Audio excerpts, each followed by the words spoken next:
નમસ્કાર મિત્રો, અમારી ચેનલમાં તમારું હાર્દિક સ્વાગત છે।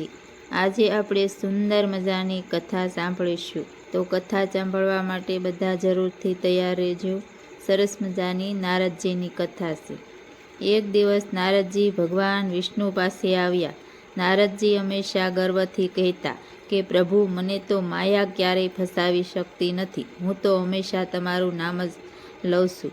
ભગવાન હસતા હસતા બોલ્યા, માયાથી બસવું કાંઈ સહેલું નથી। નારદ, એકવાર અનુભવ કરી જુઓ તો ખબર પડે કે માયાથી કેમ બસાય છે। નારદજી બોલ્યા, હું તો તૈયાર જ છું। ભગવાન બોલ્યા, બરાબર, પણ એક શરત છે કે જે પણ બને મને બોલાવવાનો નહીં। હંમેશા તમારે તમારી રીતે કામ કરી લેવાનું। નારદજી ચાલ્યા ગયા।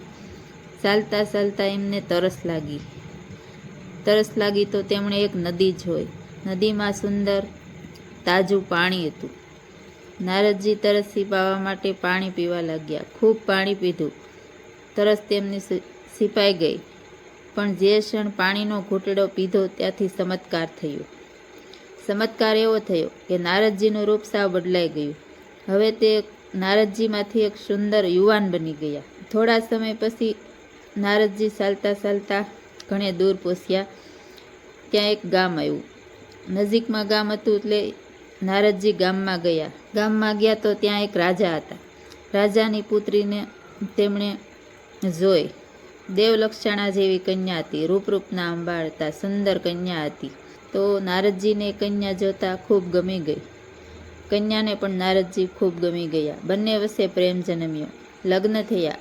ઘણા દિવસો નારદજી ત્યાં રોકાયા। લગ્ન પછી ઘણા વર્ષો વીતી ગયા। નારદજીને બાળકો થયા। એક દિવસ ભયંકર વાવાઝોડું આવ્યું। તે ગામમાં ખૂબ વરસાદ પડ્યો। ગામ આખું પાણીમાં ડૂબી ગયું। નારદજી હવે મૂંઝાઈ ગયા।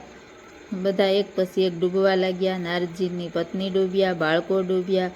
બચાવવા દોડે પણ બાળકો કે પત્ની કોઈ બસે નહીં, બધા ડૂબી ગયા। એક પછી એક બધા પાણીમાં ગરકાવ થઈ ગયા। નારદજી રડતા રડતા બોલ્યા કે હે પ્રભુ, આ લોકોને બચાવો।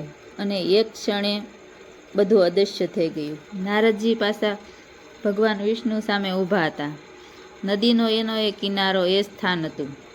વિષ્ણુ હળવેથી હસતા હસતા બોલ્યા, નારદ, થોડા પળની માયા તમને કેટલી મજબૂત પાઠ શીખવી દીધો। નારદજી મૂંઝાયા, ખૂબ પસ્તાવો થયો। ભગવાન વિષ્ણુને નમન કરીને બોલ્યા, પ્રભુ, હવે મને સમજાયું કે માયા કેટલી શક્તિશાળી છે। હું તો ફક્ત તમારું જ નામ લઈ શકું, પણ માયાથી બસવાની મારામાં તાકાત નથી। ફક્ત તમે જ બચી શકો। તો મિત્રો, આ વાર્તાનો સાર સમજાવે છે કે માનવ કેટલો પણ જ્ઞાનવાન બને, પણ માયાથી બસવા ફક્ત ભગવાનના આશ્રયની જરૂર પડે છે। માયાથી કોઈ બચી શકતું નથી। ભગવાનની એવી માયા જ છે। તો તમને આ વાર્તા ગમી હોય તો અમારી ચેનલને લાઈક કરજો, શેર કરજો અને સરસ મજાની કોમેન્ટ કરજો। ફરી મળશું આપણે નવી વાર્તા સાથે। જય શ્રી કૃષ્ણ।